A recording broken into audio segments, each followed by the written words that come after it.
Good evening, Madam Vice Chair and committee members. My name is Dan Dawer.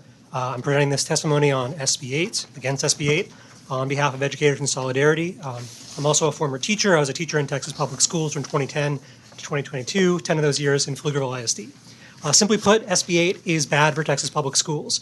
It will result in the continued defunding of our state's public education system and will limit educational opportunities for a majority of the state's children. We now know the cost estimates for this bill.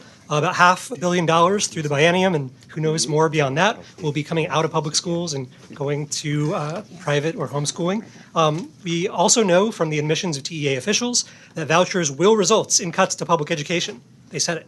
Additionally, private schools are not accountable to the public. They're not required to administer standardized tests. They have no financial reporting requirements, making it impossible for the public to know if taxpayer dollars are being spent efficiently. And I know how much committee members who I'm looking at now care about taxpayer dollars being spent efficiently and about academic accountability. Research consistently finds that vouchers negatively affect student achievement.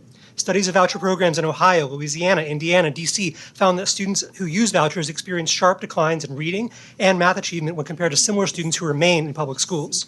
In some states, these declines were greater than the effects of Hurricane Katrina and COVID-19 on their achievement. Additionally, SB8 makes it clear in its language that students lose their civil rights when they enroll in a private school. Private schools that accept vouchers have no obligation to provide services to students with disabilities. Unlike public schools, which have to accept every student who walks through their doors and are legally required to provide services to those students, private schools can just choose not to admit the students that they don't want to educate because maybe they're too expensive or because they disagree with their identities. SB8 also makes it clear that private schools that accept vouchers do not need to modify their curriculum, practices, policies in any way, meaning they are free to discriminate, particularly against LGBTQ+ students, which is exactly what has happened in Indiana, where millions of dollars in voucher money has gone to schools with explicit anti-LGBTQ+ policies. I also want to address that I'm out of time. So I'll just say there are several other portions of this bill that affect teachers negatively in public schools. This is not just a voucher bill. This is going to affect public education as well. And if you want to hear more, I'm happy to answer questions.